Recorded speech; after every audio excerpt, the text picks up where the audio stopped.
প্রসাদ ব্যানার্জি দাকে। দাদা জয়গুরু। জয়গুরু জয়গুরু।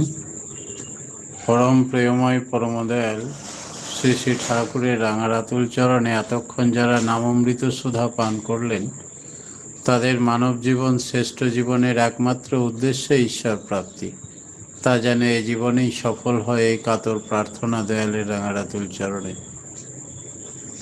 আজকে প্রশ্ন উঠেছে যে যুগপুরুষোত্তম যখন একই ব্যক্তি বারবার বিভিন্ন যুগে বিভিন্ন নামে বিভিন্ন ভেষে বিভিন্ন স্থানে জন্মগ্রহণ করে থাকেন, তাদের নীতি আদর্শ একই, তাহলে বারবার আসার প্রয়োজন কোথায়?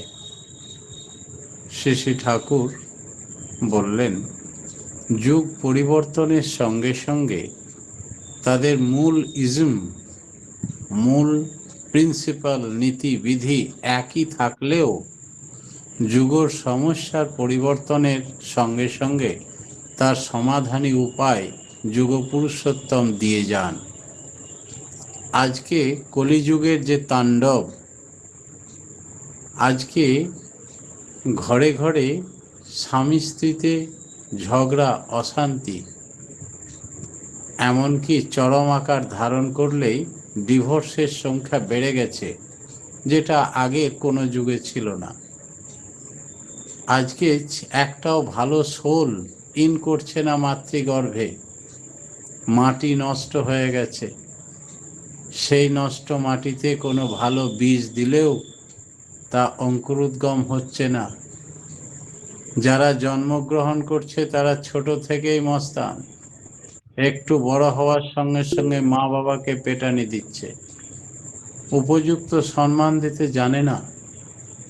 এর পিছনে কারণ কি? কি করলে তার সুষ্ঠু সমাধান হবে? কি করলে সুসন্তান লাভ হবে?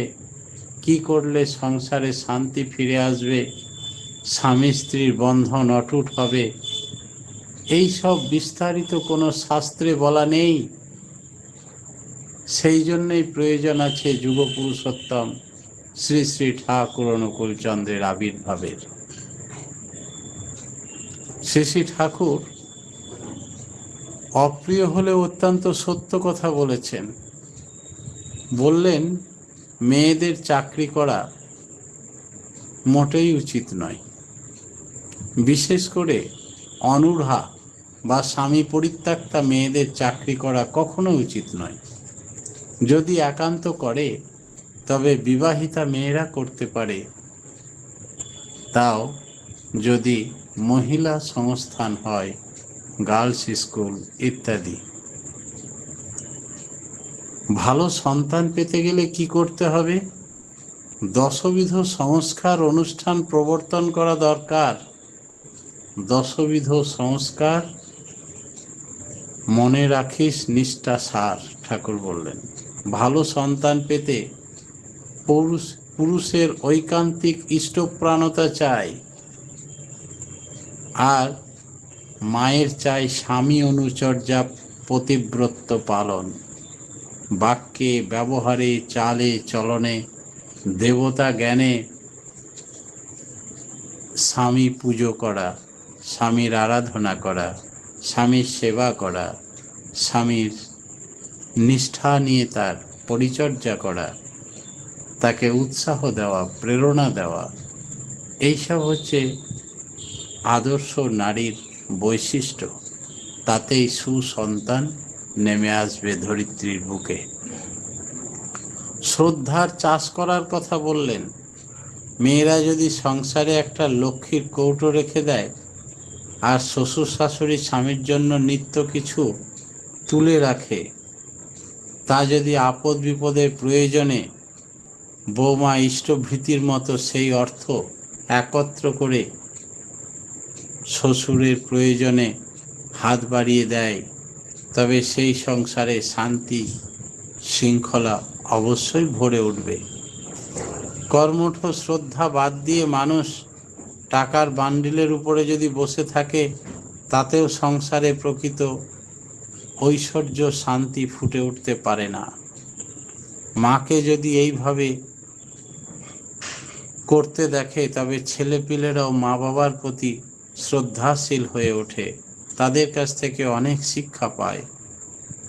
আর বাপের বলতে ছেলেকে তোমার মাকে এই জিনিসটা দিয়ে এসো বলে দেওয়ার প্রবৃত্তি গজিয়ে তুলতে হয়। আবার মায়েরও উচিত বাবার সুখ্যাতি করা তার অজ্ঞাতে, তার অবর্তমানে, এবং তাকে কিছু দেওয়ার প্রবৃত্তি গজিয়ে তুলতে হয়। এইভাবে পরস্পরের প্রতি শ্রদ্ধা ও দেবার আবেগ গজিয়ে তুলতে হয় সন্তানের মধ্যে। তাহলে সেই সন্তান মা বাবাকে কখনো বড় হয়ে ফেলে দেয় না বৃদ্ধাবস্থায়, বৃদ্ধাশ্রমে পাঠাতে হবে না। স্বামীকে শ্রদ্ধা অবনত অন্তঃকরণে অনুসরণ করবে। আর তিনি যদি কখনো বকুনিও দেন, বকঝক করে, সেক্ষেত্রেও ছেলেপিলের কাছে স্বামীর বকুনিটাকে বড় করে তুলে ধরার প্রয়োজন নেই, বরং ছেলেপুলেদের বকাঝকা না করে, তাদের দোষ না ধরে, তাদের মিষ্টি করে বুঝিয়ে দিও অল্প কথায়। এইভাবে ছেলেপিলেদের শ্রদ্ধা অর্জন করতে হয়। ছেলেপিলেরা যদি মায়ের প্রতি শ্রদ্ধা না থাকে, বাপের প্রতি শ্রদ্ধা না থাকে, তবে তারা বুদ্ধিমানও হবে না, আদম্য উৎসাহ নষ্ট হয়ে যাবে, ডিপ্রেসড হয়ে পড়বে, তাদের অন্তর কখনো স্ফুরিত হতে পারে না। সতীত্ব মানুষের এত প্রয়োজন, যেটা মূল জিনিস, সেটাকে এখন জাতীয় উন্নতির মূল জিনিসটাকে, সতীত্বকে অনেকে কুসংস্কার বলে থাকেন। সতীর যে চেহারা, অর্থাৎ নোয়া, পলা, শাখা, সিঁদুর, লাল পেড়ে শাড়ি, এগুলোকে কুসংস্কার বলে উড়িয়ে দেয় বর্তমান সমাজ। অথচ এটা জাতীয় উন্নতির মূল ভিত্তি। প্রচারের ভিতর দিয়ে নাটক, নভেল, গল্প, সিনেমা, পুস্তক, এর মধ্যে সচেতনতার জন্য এগুলো তুলে ধরা দরকার সমাজের বুকে। নষ্ট হয়ে যাচ্ছে কালচার, কৃষ্টি, সংস্কৃতি, শ্রদ্ধা। সুসন্তান লাভ কেবল বিধাতার ইচ্ছাতেই হয় এরকম কিন্তু নয়। সাম্যকভাবে ধারণ করেন যিনি যা কিছুকে, তিনি বিধাতা, তাঁরই বিধি। তবে মানুষ নিজে ইচ্ছা না করলে, বিধির বিধান মেনে না চললে, বিধির বিধানের সুফল পেতে পারে না। তার দয়াকে যদি প্রতিহত করে দিই, তবে পাবে কি করে? সুসন্তান যদি পেতে হয়, তবে স্বামী স্ত্রী যদি যুক্ত না হয়, তাহলে সহবাস যদি শ্রদ্ধাসিত না হয়, প্রাণ উদ্দীপনী না হয়, তবে সন্তান সুষ্ঠু জৈবী সংস্কৃতি ফিরে পায় না। স্ত্রীর চাই ইষ্টানুগ সক্রিয় স্বামী উন্মাদনা। ঝগড়া করে তারপর যদি সহবাস করে, আর সেই সহবাসের ফলে যদি সন্তান হয়, তবে সে সন্তান তেমন প্রকৃতিরই হবে। সে হয়তো 5-6 বছর বয়স হতে না হতেই বাবা মায়ের গলা টিপে ধরে, লাঠিতে করে ঠ্যাঙাতে শুরু করে। মা বাপ হয়তো তখন বলে, ও ভগবান, তুমি আমাদের কি রকম সন্তান পাঠালে? মার ভগবান বলেন, আমি কি করব, তোমরা যেমন করে চেয়েছো তেমন করেই পাঠিয়েছি, এরই নাম কৃপা। বড় অসহায় হয়ে যান বিধাতা। কুলোজ্জ্বলা কন্যা, কুল উজ্জ্বল করা কন্যা কিভাবে আবির্ভূত হবে সমাজে? এই ভালো মাটির দ্বারা দেশ ভালো হবে কি করে? মেয়েরা বাড়িতে সকলের মনোজ্ঞ কেমন করে হতে পারে, সকলকে সুস্থ স্বাস্থ্য কেমন করে রাখতে পারে, বাস্তব অনুচর্যার ভিতর দিয়ে, অভ্যাস ব্যবহারের নিয়ন্ত্রণে, সেইটি প্রথম দেখতে হবে। আর এইটি পুষ্ট উন্নত যেন হয়, তেমনতর সায়েন্স, লিটারেচার, ম্যাথামেটিক্স, বিজ্ঞান, কলা, অঙ্ক ইত্যাদি সব তাকে শেখাতে হবে, তেমনি করে তৈরি করতে হবে। তবেই হবে কুলোজ্জ্বলা কন্যা, কুল এর মুখ উজ্জ্বল করতে পারবে। তাছাড়া দুটো বেহালা বাজাতে শিখেছে, পোঁপা করে গান শিখেছে, আর ফ্যাশন করে বেড়াচ্ছে, তাতে সমাজকে কিছু উপঢৌকন দিতে পারবে না। উচ্ছৃঙ্খলে পাঠাবে। ছেলে মেয়ের চেহারা একরকম কেন, এক এক রকম? কেষ্টদা এই প্রশ্ন একদিন ঠাকুরকে করেছিলেন। ঠাকুর বললেন, স্বামী যখন স্ত্রীতে আনত হয় তখন মেয়ে হয়, আর স্ত্রী যখন স্বামীতে আনত হয় তখন ছেলে হয়। আর এই রকম হলে মেয়ের চেহারা হয় বাপের মতো, আর ছেলের চেহারা হয় মায়ের মতো। ভালো সন্তান কেন হয় না? শেষে ঠাকুর বললেন, স্বামীর দিক দিয়েও ফাঁকিবাজি থাকলে হবে না।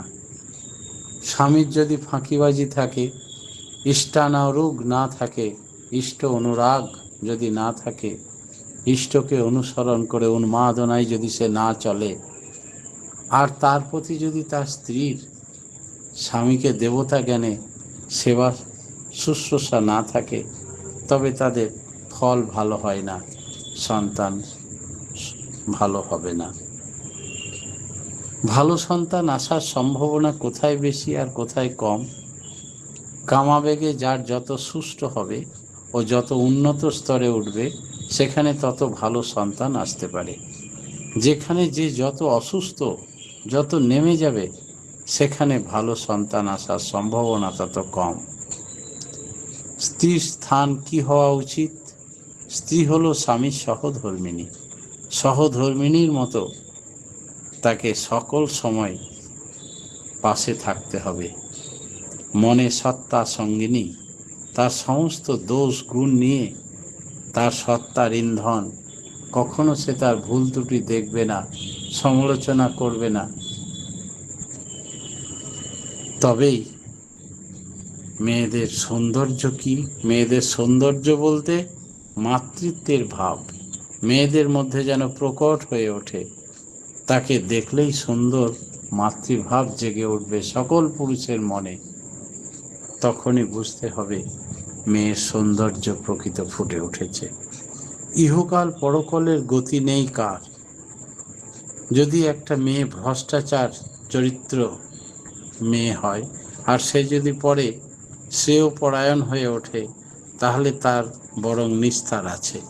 কিন্তু কোনো মেয়ে যদি দৈহিক পবিত্রতা বজায় রেখেও মানসিক অপবিত্র হয়ে চলে, তার উদ্ধত দাম্ভিকতায় নিজের চাইতে শ্রেয় বলে কাউকে ভাবতেই পারে না, নিজের হামবড়ায় ও প্রতিষ্ঠা অহমিকার খেয়ালে যথা সর্বস্ব সে হারিয়ে ফেলে, তার ইহকাল পরকালে কোনো গতি লাগে না। কতজনের বেলায় এরকম দেখা গেছে। সে অনিষ্ঠার ফলে তারা অমর হয়ে আছে। মেরি ম্যাগডালিন, আম্রপালি, পিঙ্গলা বেশ্যা, এরা সকলেই জীবনে বহু পাপ প্রথম জীবনে করলেও তারা ইষ্টনিষ্ঠায় অমোঘ অটুট ধরে রাখার কারণে তারা আজকে চিরস্মরণীয় প্রণম্য নমস্য হয়ে আছে। ভালো ছেলে জন্মাতে কিসের উপরে জোর দিতে হবে? ভালো ছেলে জন্মাতে জোর দেওয়া চাই, বংশ তো চাই, তার সঙ্গে স্ত্রী স্বামীর প্রতি অকপট শ্রদ্ধা ও নিষ্ঠা থাকা চাই। স্বামীর থাকা চাই ইষ্টনিষ্ঠা, বাবা মায়ের প্রতি অটুট টান, শ্রদ্ধা, ভক্তি, ভালোবাসা। এর ভিতর দিয়ে সুসন্তান আবির্ভূত হবে। সন্তানের স্বাস্থ্য, মন এবং আয়ু দীর্ঘ হবে, সুষ্ঠু হবে। এইসব ভাবানুকল্পিতা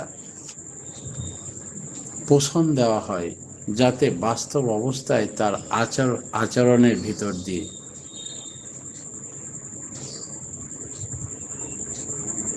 মেয়েদের কি বলে ডাকা উচিত? ঠাকুর বললেন যে মেয়েরা হচ্ছে সমন্বিত মায়ের রূপ, তাই সকল মেয়েকে মা বলে ডাকা উচিত। কোনো মেয়ে সুশিক্ষিত বলা চলবে কোন মেয়েকে? সেবা নিষ্ঠার ভিত্তিতে গৃহস্থলীর কাজকর্মে মেয়েরা যতটা সুপটু হয়ে ওঠে, সংসারের শৃঙ্খলাভাবে পরিচালনা করার জন্য দক্ষ এবং সব কিছু কাজ জানা দরকার, তা যদি সে জানে, তাহলেই সে মেয়েকে বলা যায় সুশিক্ষিত। তথাকথিত স্কুল কলেজে পড়লেই মেয়েরা প্রকৃতপক্ষে শিক্ষিত হয় না। বাস্তব ক্ষেত্রে তা কাজে লাগানো যায় কি করে? বিপদ আপদে কি করে হাত বাড়িয়ে দেওয়া যায়, সবকিছু টুকটাক যা করলে ভালো হয় সবকিছু সে জানে। এমনভাবে বাস্তব জীবনে শিক্ষাকে কাজে লাগায় সেই প্রকৃত শিক্ষিত। প্রত্যেক স্ত্রীর সবচেয়ে বড় সম্পদ কি? প্রত্যেক স্ত্রীর সব থেকে বড় সম্পদ হলো স্বামী স্বার্থ সোহাগিনী হওয়া। তাতে অভাব, আঘাত, ব্যাঘাত, আলোড়ন, বিলোড়ন, বহু কিছু বাধা বিপত্তি আসবে, তবুও স্বামী সমস্ত দুঃখ কষ্ট সে মেনে নেয়। স্বামীর এক চুলো ক্ষতি হতে দেয় না, তাতে তার যেন কোনো গায়ে আঁচড় না পড়ে। এমন হলেই তারা সুখী জীবন লাভ করতে পারে। ছেলের অবাধ্যতা এবং স্বামীর গালাগালিতে কি হয়? তুমি যদি ওদের আবদার না সও, তাহলে তুমি সহ্য ধৈর্য অধ্যাবসায় না থাকে, তুমি যদি মমতাদীপ্ত না হও, তাহলে তোমাকে কেউ সইবে না। মাটি বললেন তার স্বামী তাকে গালাগালি করে।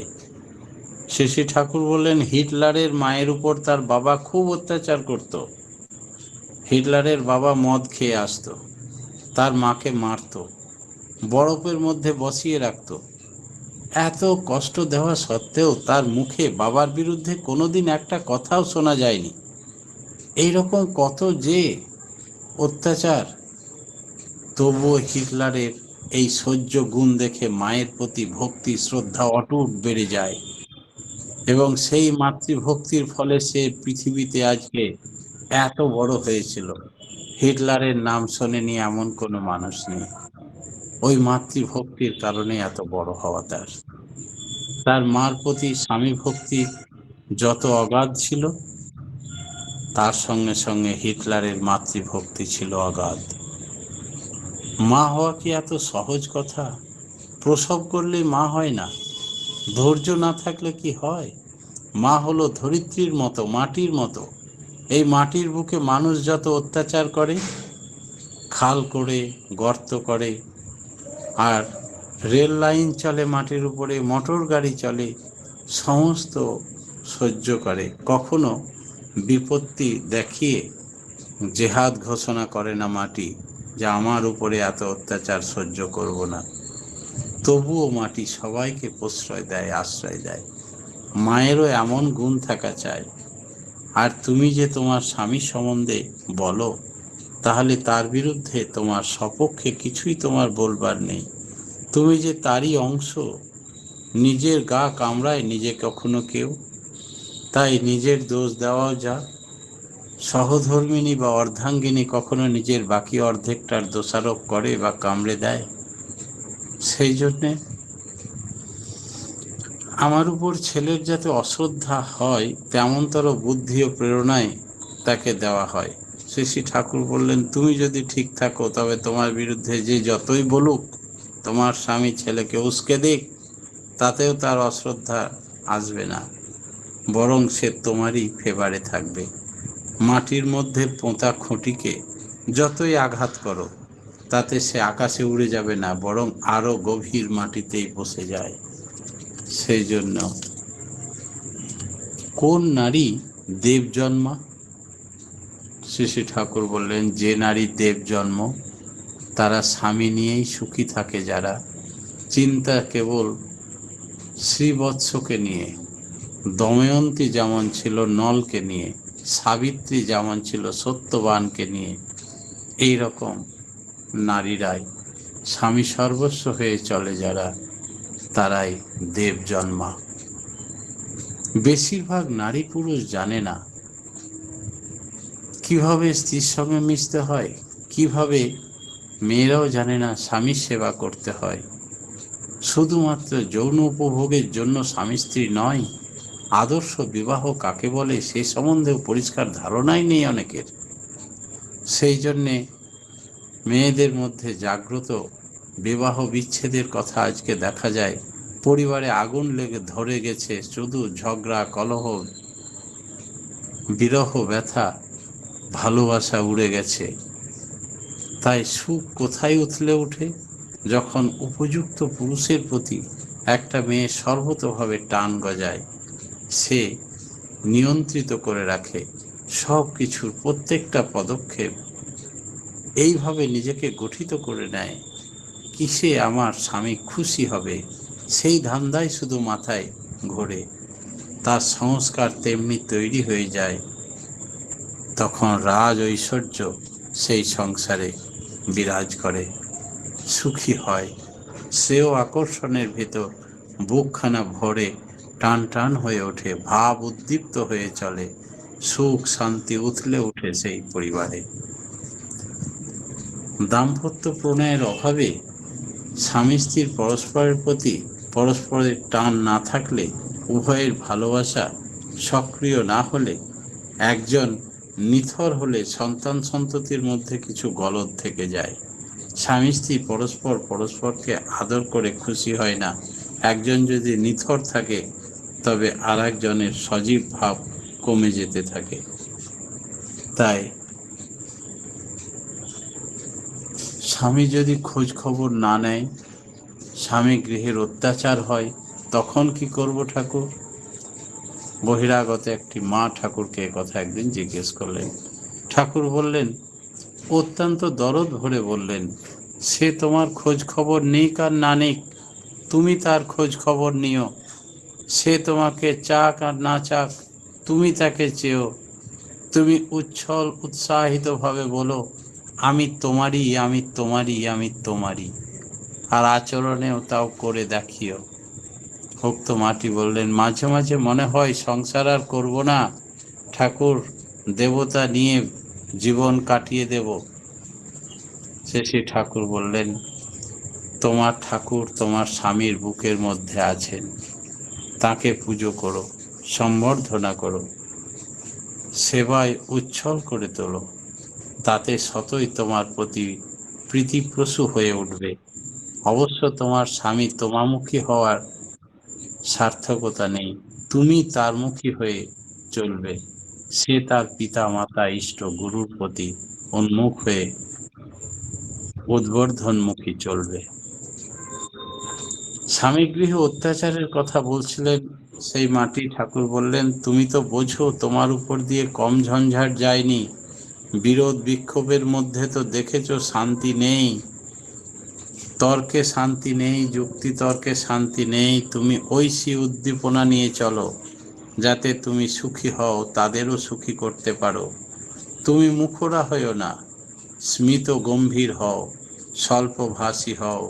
দুর্গা মূর্তি দেখেছো তো কেমন মিষ্টি গম্ভীর, আবার অসুর দলিনী। তোমার সংস্পর্শে যেন পুরুষের অসুরত্ব নষ্ট হয়ে যায়। মেয়েদের উপর দুনিয়া দাঁড়িয়ে আছে, তাই সহ্য ধৈর্য চায়, আর মেয়েদের কখনো সস্তা হতে নেই। যেখানে সেখানে যাওয়া, যেখানে সেখানে খাওয়া, যেমন তেমন করে কথাবার্তা, লুজ কথাবার্তা বলা, এটা মেয়েদের পক্ষে মোটেই ভালো না। এতে চরিত্র হালকা হয়ে যায়, এমনতর আধারে সারা বস্তু নষ্ট হয়ে যায়। আবার সেই মাটি বলছেন, আমার মাথায় একটু ছিট মতো আছে, মাঝে মাঝে গোলমাল করে ফেলি, অনেক সময় অশ্লীল কথা বলে ফেলি আমার স্বামীকে। শ্রী ঠাকুর বললেন, ছিট বা ঔদ্ধত্যপূর্ণ ব্যবহার, এগুলো সব বাবা বৈদ্যনাথের চরণে সমর্পণ করে দিয়ে এসো। ছিটটা নিয়ে এসো না, যাতে অন্তরস্থ ভগবানকে তোমার জীবনের প্রতি পদক্ষেপে মেনে চলতে পারো। তার কারণ তোমার আচরণের অভিব্যক্তি এমন পাকা করে ফেলবে যে তাকে দেবকীয় পাথর চাপা দিয়ে ওই স্বভাবকে বিচ্যুতি হবে না কিছুতেই। লোকের কাছে কখনো সস্তা হবি না, লোকের কাছে স্বামী নিন্দায় মুখর হবি না। এগুলো করলে শান্তি বজায় থাকবে না। মাটি বলছেন, আমার রাগ হলে মাথা ঠিক থাকে না, গুরুজনকেও সম্মান দিতে পারি না, কান্নাকাটি করি, যাকে তাকে আমি বলে একটু হালকা হয়। ঠাকুর বললেন, এবার যেন এখন থেকে ওই ছিট আর না দেখি, সবাইকে মান সম্মান দেবে, গুরুজনদের কখনো অবহেলা করতে নেই, শ্বশুর শাশুড়িকে অত মান দিতেই হবে, পাড়া প্রতিবেশীকেও কখনো কান্নাকাটি করে ঘরের কথা বাইরে ফেলবে না, সবার সঙ্গে মিষ্টি ব্যবহার করবে। আমার শ্বশুর ধর্মভাবে চলেন, কিন্তু অনেকটা ভালো। কেউ ধর্মভাবে চলুক আর না চলুক, তোমার চলন যেন এমন হয় যাতে তোমার সংস্পর্শে এসেই মানুষ ধর্ম ভাবাপন্ন হয়ে ওঠে। সেই মাটি বলছেন, স্বামীর একটা খারাপ চলন দেখেছিলাম একবার, তাতে আমি তার উপরে রুষ্ট হই, তখন থেকে আমার উপরে খুব অত্যাচার করে। ঠাকুর বললেন, সাধারণত মানুষকে খারাপ বললে ভালো হয় না, খারাপটা লুকিয়ে রাখতে হয়, ধীরে ধীরে ভালো ব্যবহার করে তাকে শুধরে দিতে হয়। এরপর তুমি নিজে ঠিক করে চলবে। তোমার শ্বশুর বাড়ি যেন বৌমা বলতে পাগল হয়ে ওঠে, চোখের পলকে সকলে হারায়, সকলের মনের মানুষ, মিষ্টি মানুষ, আপন মানুষ হয়ে ওঠো, সেবা সম্বর্ধনা দিয়ে সকলকে তৃপ্ত, তৃষ্ট, পুষ্ট করে তোলো। স্নেহ আদায় করে নেবে নিজের আচরণ ব্যবহার দিয়ে, মানুষের মন্দটাকে নিরসন করে তার ভালোটাকেই ফুটিয়ে তুলতে হয়, তাতেই মানুষ ভালো হয়ে যায়। যে বিড়ি সিগারেট খায় তার কাছে গিয়ে বলো, তুমি কখন বিড়ি সিগারেট ছেড়ে দিয়েছো মানুষ জানেই না, অজান্তে তুমি ভালো হয়ে গেছো, আমার খুব ভালো লেগেছে। সে হয়তো তখনও খায়, দু চারবার বললেই সে আর খাবে না। তোমার আচার ব্যবহার কথায় কায়দায় মানুষ যেন আপনা থেকেই সংশোধিত হয়ে যায়, সহানুভূতি সম্পন্ন হয়ে ওঠে। তাহলে এতেই মেয়েদের সম্ভ্রম বেড়ে যায়। শ্বশুর বাড়িতে যখন দুর্ব্যবহার করে, তখন বাইরে বেরিয়ে কোথাও কাউরের কাছে দুঃখ প্রকাশ করতে নেই, বলতে গেলে একান্তে নিজের ইষ্ট দেবতার কাছে বলবে গোপনে। তাছাড়া তুমি ভগবতী, বছরে একবার আমাদের বাপের বাড়ি আসে ভগবতী দেবী, আর 3 দিনের বেশি থাকেন না। তোমরা সেবা, জ্ঞান, বুদ্ধি, কথাবার্তা, আচার ব্যবহার, আয় ব্যয় সব দিক দিয়ে নিপুণ নজর, অল্প কত ভালো করতে পারো সেই দক্ষতা অর্জন করে মূর্তিময়ী লক্ষ্মী হয়ে ওঠো। প্রথমটা হয়তো তারা বিশ্বাস করবে না, তোমার স্বভাব এত বদলে গেছে। তুমি কিন্তু আজ থেকেই প্রতিজ্ঞাবদ্ধ হও, কাউকে কখনো কটু কথা বলবে না, প্রত্যেকের শরীর সুস্থ, শক্ত, সহনপটু যেন হয় তেমন ভাবে চলবে। এমন ভাবে চলতে গেলে সেবা শুশ্রূষা দিয়ে গুরুজনের মন জয় করতে পারলে তোমার সদাচারী হও, এটা তার সঙ্গে প্রয়োজন। তোমাকে দেখে সবাই শিখবে, তখন তোমার উপরে আর কোনো অত্যাচার চলবে না, করবে না, বরং তোমাকে তোমার সামনে হোক পিছনে হোক তোমার সুনাম করবে। মানুষ সকলে গুণের পূজারী হয়, সেই জন্যে তুমি গুণ গরিয়ামন হয়ে ওঠো। ছেলেপুলেদের সৎ অভ্যাস কেমন করে গড়ে তোলা যায়? সৎ অভ্যাসগুলিতে ছেলেপিলেদের ছেলেবেলা থেকে অভ্যস্ত করে তুলতে হয়, সেটা মা নিজে করে তাদের মধ্যে সঞ্চারিত করে দেবে। তখন ঠিক করে দিলে বড় হলে ছেলেপিলেরা আর হাত ছাড়া হয় না।